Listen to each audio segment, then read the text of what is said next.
Discussion, but we start right now. And Baya, start with you on the front page of the Daily Nation.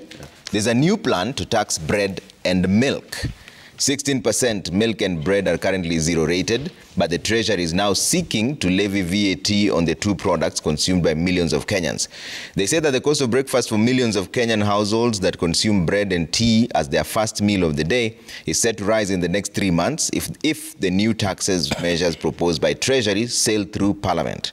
Treasury Cabinet Secretary Professor Njuguna Ndung'u wants 16% VAT imposed on the two products he says are mostly consumed by affluent Kenyans. When this comes to Parliament, is this a proposal that you will consider? Thank you very much, Trevor. And the Daily Nation, as always, has very interesting sensational headlines. I don't know whether they still make money out of selling newspapers, but my take is this. This is a proposal that is being laid by Professor Njuguna Ndung'u in a meeting where I think he is talking off the cuff. It is not yet anything that we should discuss because this is Njuguna Ndung'u exploring his thoughts. And it doesn't mean that it is before Parliament. Taxes are introduced in this country through a finance bill. The finance bill that we already have still has around 4 months or 3 months to go. And therefore, this proposal, sensational as it is not something that Kenyans should be worried about right now because it is not before Parliament. It is only Parliament that has power to pass taxes. And so if it comes, will you reject it? If it comes to the House, I think members of Parliament are sensitive to issues like this, and I do not think that they would want to sacrifice Kenyans at the lower level because of taxing milk and bread. And therefore, I want to say that this is not a proposal before Parliament. There is no finance bill before Parliament right now. Yeah. We have finance bill probably coming in May, June, and during that time, when proposals like this will come, and I will expect the sworn opposition to raise a case against it. And I do not think Parliament in its formation right now would actually want to pass this kind of a plan as of now. Yeah, I think because Njuguna Ndung'u is the Treasury CS. Yes, so when he speaks from a point of knowledge. It means it's just a matter of time before this comes to the Parliament. So are you going on record saying if it comes to Parliament the way it's being proposed, that you will reject it or support it? No, when it comes to Parliament, as it is something that Parliament will debate. It is something that, as a government, will take a position on.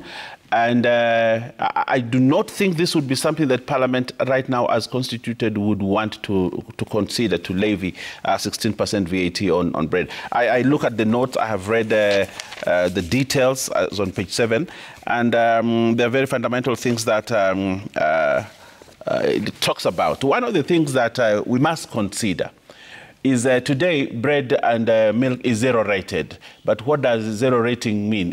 It means, therefore, there are huge tax refunds that are made to producers.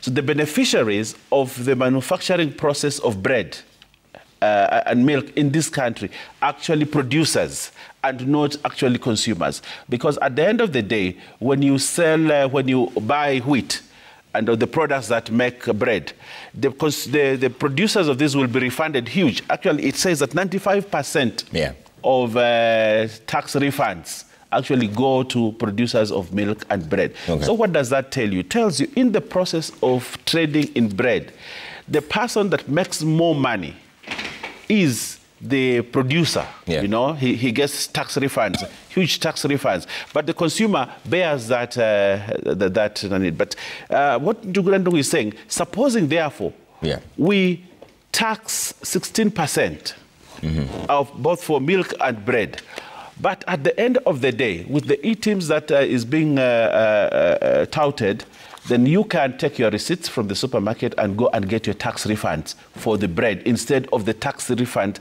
being given to the producers. So you also need to look at the balance. When it comes to zero rating products, there is a process. A lot of zero rating means, therefore, that the producer makes money more than the consumer, at the expense of the consumer. Okay. So probably what Njuguna Ndung'u is saying, why don't we shift so that the tax refund is not to the producer, but it is to the consumer? So these are thoughts that are being explored. Is it possible to do that? Of course, there are things that I look at and say, okay, the person who buys bread from a supermarket will have a tax receipt and e-tax receipt and will be able to be refunded probably if it comes to that level. But suppose, what about the person who buys bread from a kiosk? Will he also be able to get, with the literacy levels in this country and with Kenya still being a very rural economy, is it possible for consumers of bread to be taxed, to be refunded their taxes? Okay. So I think it is taking money from one pocket and putting it in the other, on the other side. Right. So it may not have that adverse effect as the nation may want to put it, as they try to quote Njuguna Ndung'u. But if you go into the details of this matter and if you read it deeply, you may realize that it may not be adverse as said. But also, I want to say this, if you allow me. Taxation in this country has become a very interesting issue. Okay. And as a country, and I think this government has also managed to change the conversation, the political conversation, and moved it to the economy. Okay. It's something that President William Ruto really wanted to do, that Kenyan politics move from the tialala and the, the sloganeering to really issues. Okay. So that a government is put in power on the basis of the tax measures, on the basis of the economic plan, so that, we are getting to a semblance of a country that knows what it is doing. Okay. Let me bring in Honorable Sifuna on this, and also joining us now is Honorable John Kagusha, Member of Parliament from Kurueni. Thank you for making time. Sifuna,